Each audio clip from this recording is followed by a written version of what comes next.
What's going on, people? Welcome to another episode of the Mike Roach Podcast, featuring the one and only Matt Devlin, play-by-play TV announcer for the Toronto Raptors.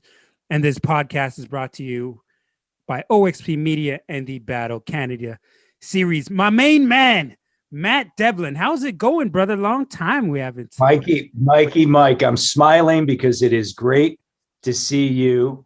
And before we came on, we got a chance to catch up on the family. So good to hear all is well.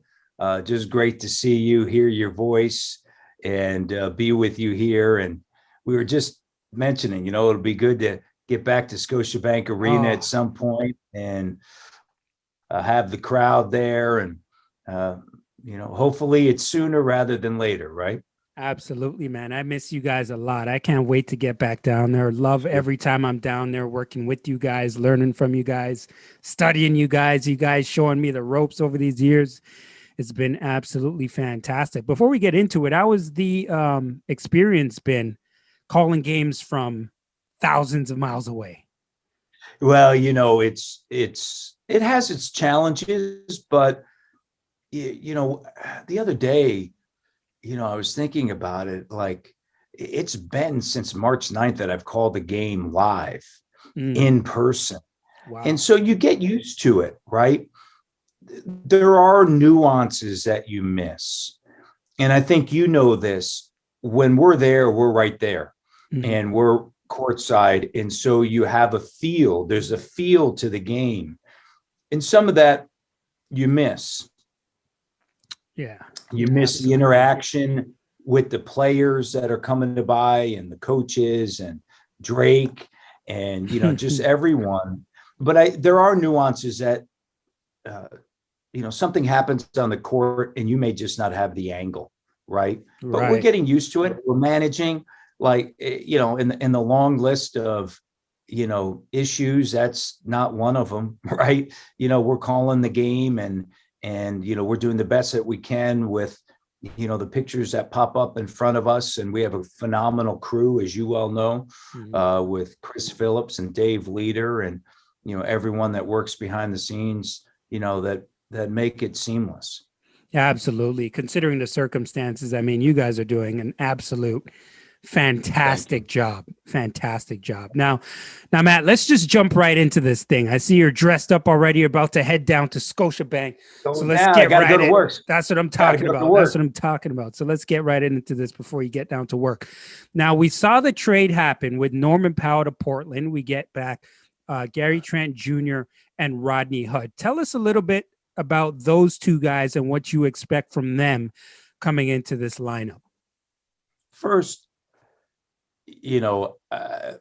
Norman Powell has been a phenomenal Raptor. He's a championship player. He's a champion at heart. He's a wonderful person.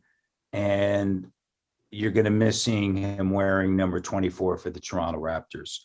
And I go back to his rookie year, where in the matchup against the Indiana Pacers, Raptors down 2 late, steal, slam dunk, ties it at 92. And that was, I get chills talking about it because the entire arena just came alive. That was a pivotal moment in this journey, this unbelievable journey of 7 consecutive postseasons that the Raptors have been on. And there have been so many other great Norm moments. And recently he had a career high 43. And now when you look at the Raptors, I think one of the things that we've learned, Mike, through this first portion of the season is that, they need some depth. And so it's a 2-for-1 deal. And you're going to get 2 players back that are both rotation players for the Toronto Raptors. And we begin with Gary Trent Jr., who's going to be a restricted free agent. You can make a qualifying offer. From a financial standpoint, it makes all the sense. One of the qualifying offers could be for 2.1. There is a scenario where it could go a little bit higher. And so you look at him at the age of 22, he can shoot the 3. He can guard. He has some size to him. I really like that.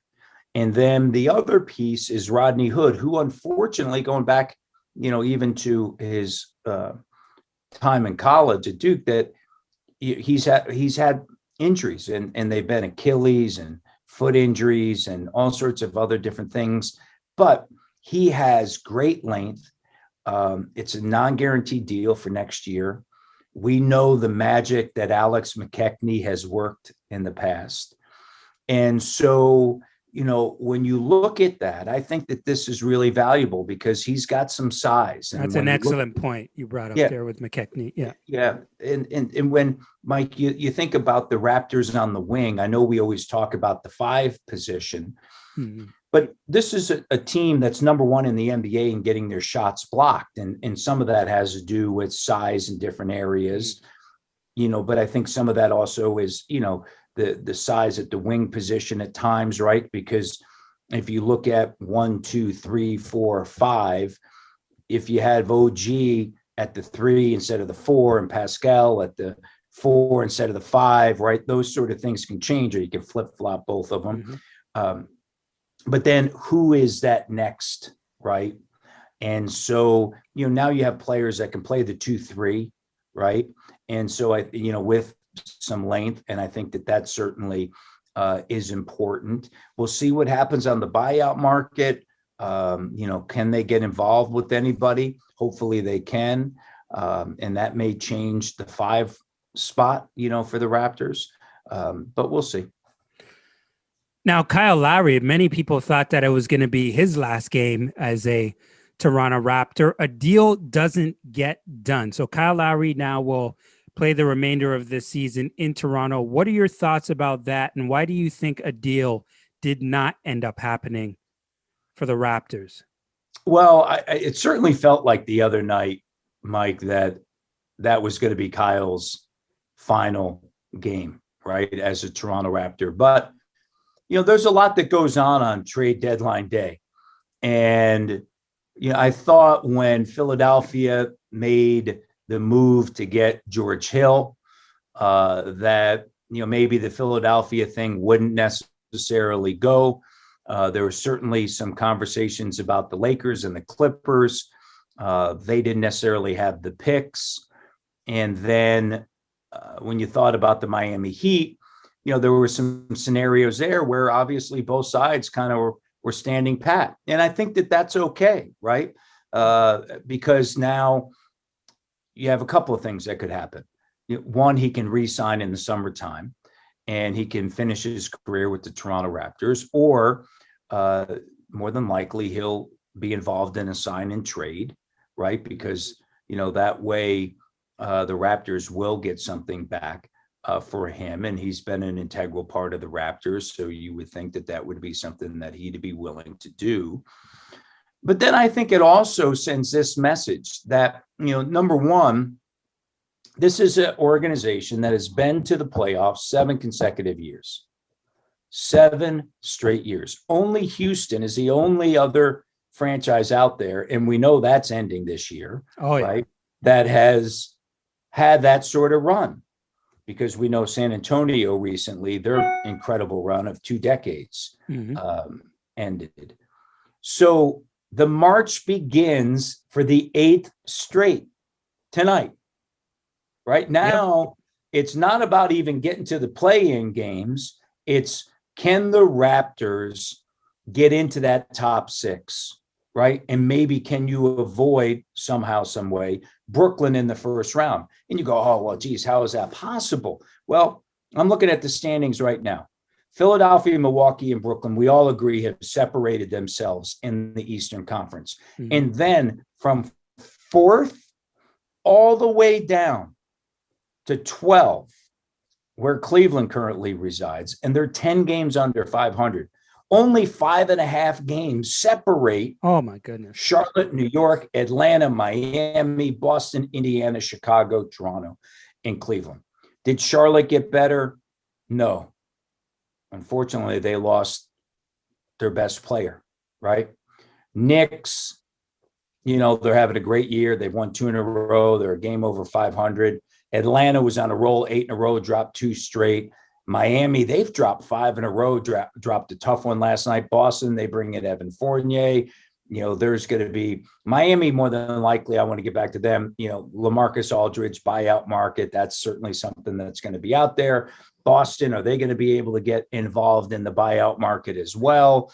If Indiana, Chicago, they obviously decided, enough of rebuilding. We need to make the playoffs. But right? a majority of those teams are not better than the Raptors when the Raptors are healthy. That's my point. I agree. Took me a long way to get there, but you just wrapped it up. You're right. Absolutely. I mean, you're right. Because no, seriously, you look at the way that the Raptors play against Denver the other night. When OG is in the lineup making shots, he's missed a ton of games. Fred VanVleet's getting his legs back under him along with Pascal Siakam. And some people, we heard issues about Nick Nurse with Pascal Siakam. There are some words that flew there, which to me, when I see that, okay, I'll say, I guess it shouldn't have happened, but people need to understand, like, these guys, the Raptors aren't used to having this type of record. Like, these guys are winners. You know what I mean? When they're losing games, they get heated because they're such competitors. You know what I mean? So I agree. At the end of the day here, what are your expectations for the rest of these games moving forward? Do you expect these guys to be in the playoffs? Because I'm assuming you do. Oh yeah. Now for sure. Now you have Kyle, like, for sure. This is a full steam ahead playoffs. Try to avoid the play-in game, and can we build on Wednesday night? Mm-hmm. And Kyle was plus 42, 3 ball was going in, and they played D. To me, that's the biggest thing. You've added 2 players that can help you in that category. They're all in. I agree with you that, there's really not any other player or other team so far that you look at between Charlotte and where the Raptors are that stands out. And maybe we'll see what happens when the buyout market comes with Miami and maybe a couple of other teams. So I agree with you. I think that this is a playoff caliber team. They've proven that. It's understandable why they started the way they started. I think that this team probably has more in common with that middle part of the schedule when they went 15-9, and then they dropped 9 straight. Frustration, totally get it. And then, think about what the fans were going through. You can only imagine what the player and coaches are going through. And then, the other night they break out. And you had that feeling, right? Just when you think the Raptors are, oh no, here we go, it's over. You know how the Raptors are. They respond. You've been there many a time where you have seen them respond. They're resilient. And so at the end of the day, this is a playoff team. So, Matt, last 2 things here. You could choose which one you want to respond to first before we wrap up the show. I want you to give us your thoughts on tanking, and what were your thoughts on the first all-female NBA broadcasted game? Well, a couple of things. Number one, I thought Megan and Kia were phenomenal. Absolutely. And Kia, was outstanding. I was fantastic. I was DMing and texting with Megan leading up and then after, and DMing with Kia. Kia broke down the game. She's outstanding. They're pros. And I think that's the thing that, people, there shouldn't be any surprise here. They're pros. They've done it before. And that's number one. And then, Kayla, Kayla's outstanding at her job. She's done that before. You have Kate, who's outstanding what she does. Amy Audibert, I thought that was the first time she's ever worked in a studio. And she did a tremendous job. So, I thought it was, outstanding. And Matt, you hit it on the head, because one thing that you said that was super key is that Nobody should be surprised by this. Like, Right. all of these women are fantastic at what they do. They didn't start doing this yesterday. Correct. Like, they've been Correct. doing this. Correct. I mean, I think that, there's, it's awesome to see. And I think that anytime you have the ability to inspire, I think that that's important. And so, all of our roles in lives, right?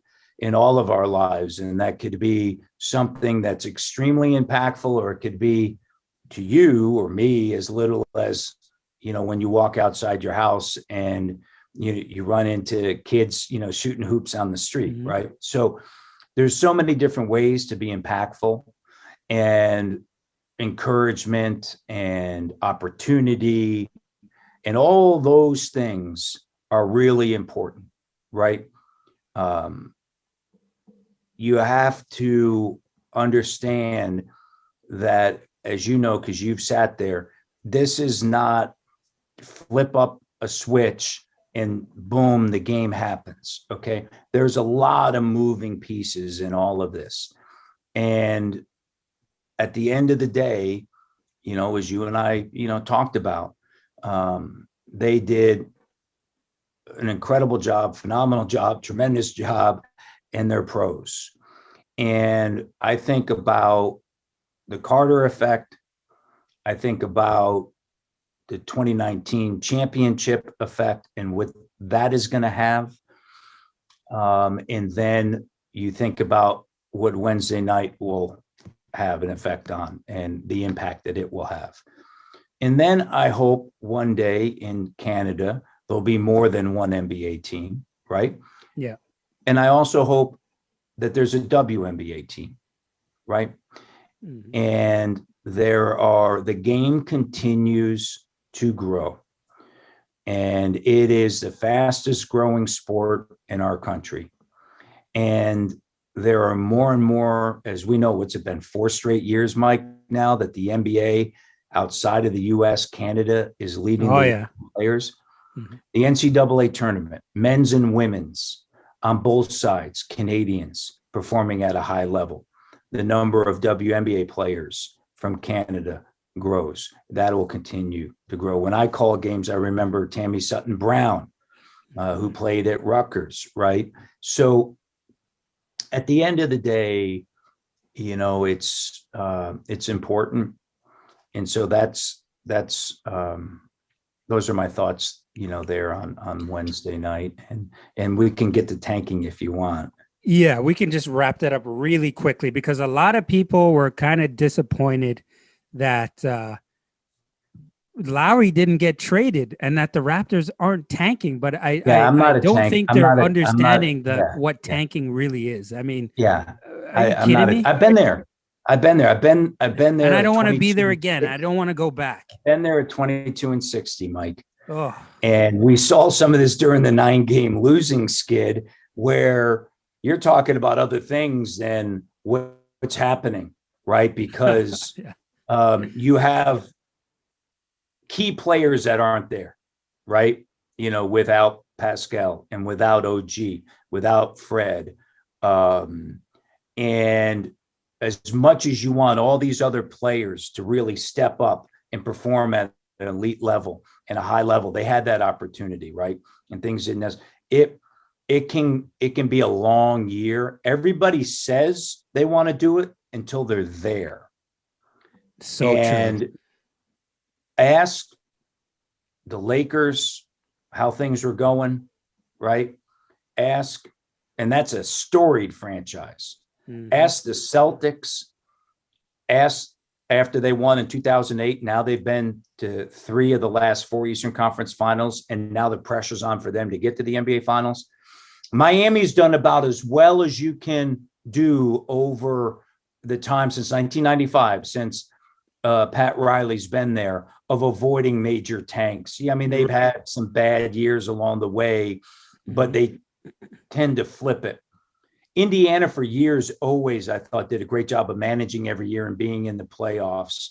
But look at Atlanta. After a while, you get tired of losing and you say, hey, we got to be there. Go look at Sacramento, right? They've been in the lottery 14 of the last 15 times. Brutal. Now, this gets me into a whole other thing too, because yes, if there are generational players that are available, right? Franchise, something that you and I 20 years from now, hopefully we'll be talking about, that's a different story, right? You think about, the Leafs, they got Austin Matthews, right? That's a player that, yeah, well, you know what, you may, if you don't think you have a chance to go a certain area, then hey, you got to take a look. If you are Cleveland and you have a chance to get LeBron James, well, right, so it's hard to tank. It's hard to win it all. But I do believe, Mike, that you can, and the Raptors have shown this, San Antonio has shown this, and Miami has shown this. You can avoid total, complete rebuilds. You can reload. Mm-hmm. And I think with long-term, Fred, we'll see what happens with Kyle, OG, and Pascal. Hey, they've already won a title. They can do it again, right? And so can you find some pieces around them? Masai Ujiri and Bobby Webster don't do a great job. They do a exceptional job in finding players outside of the lottery that become rotation players, all-stars, and leaders, right? So that's we all know that. So, to me, when you think about even this summer, the expectation when you have those three players is, okay, we're going to retool. We have some money. Boom, boom, boom. Now, hey, here we go. We're going to make another move. And now you get back and the expectation is you make the playoffs again, next year. I don't know. Does that make sense? Because once you're, no, absolutely. It's easy to talk about it until you have to live it, right? Yeah.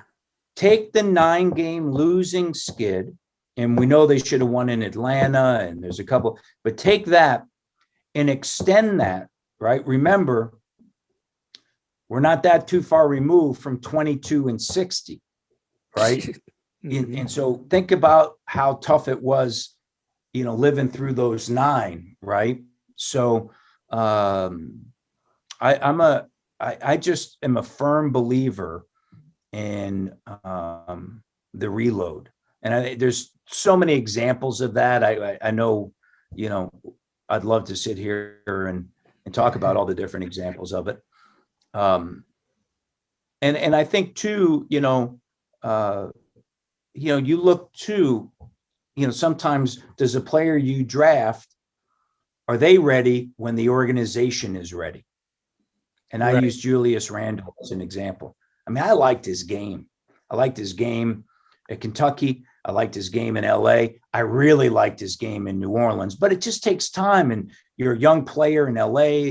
Things aren't going right. The organization's not winning. You think about the Raptors, and I think that something like that could accelerate because you have a winning culture and the right people in place and all those things. So when he went to New Orleans, you're like, okay, he's a player, right? And now you look at what he's doing in New York. I'm so happy for him. But he's 26 years old. He's been in the league now 7 years. He's ready as a player, and the organization, the Knicks, are ready, right, to make a move. And that's important. Very. Right. Do you have the time as an organization, right? Look at the Suns. I'm getting ready to head down. Oh, man, yeah. The Suns. Devin Booker, they found that player, right? And he was at the middle of the first round. I mean, you're so right here. It's a great example when you look at the Suns, because they could have been headed in a very different direction if they chose to. Yeah. With what their record has been like these last few years compared to what it is now. I mean, goodness. They get, Mike, they losing. And you think about, Devin Booker, the greatest thing that's happened to him is, Monty Williams and Chris Paul coming in. They went 8-0 in the bubble, as we know. He's only 24 years old. Jeez. And now you're like, okay, Phoenix, because Phoenix back before, when, I'm old, right? So Phoenix was a destination, back in the day, like, people talk about, you got to go to Golden State or you got to go to Miami, whatever. Phoenix was the spot, right, where a lot of players wanted to go. And they had some, tremendous runs. Obviously, they never won an NBA title, but you get to the point where you kind of go, okay, enough is enough. Now, the other thing too, and you start talking, Mike, about drafts and how things change, right? And the Kevin Durant draft changed everything for me. Greg Oden, then KD, and you can even go to the Michael Jordan draft. And Shaquille O'Neal, that's a whole, because he's, if not the most dominant player in the game with Will Chamberlain, like, that combination, he is as dominant and fierce of a player competitor that's out there. So that, let's remove that. But think about Phoenix if they had Luka Doncic, because they had a chance, right? Yeah, Luka, Devin Booker, and Chris Paul. My goodness. Right? And they're still in second, but Ayton, right? That game changes. It's evolving. Doesn't mean, he's averaging a double-double, but is he a first overall pick, or is that somebody that maybe you get a little bit later? Because to me, in today's day and age, with the way the game is played, when you look at a first overall pick, it's a wing player, 6'7", 6'8". I mean, Luka Doncic is a different animal on a basketball court. You get somebody that, or you get a point guard that's 6'6", 6'7", right, and just because of the style of play in today's day and age. Yeah. Well, Matt, thank you for taking the time to do this. You're about to get your shoes on and get yourself ready for Scotiabank Arena on the call tonight against the Phoenix Suns. Looking forward to that. But thank you for taking the time to join me on the Mike Roach podcast. Play-by-play TV announcer for the Toronto Raptors. Matt, thank you so much, my man. Thank you very much for having me, Mike. Best to the family. And anytime, that.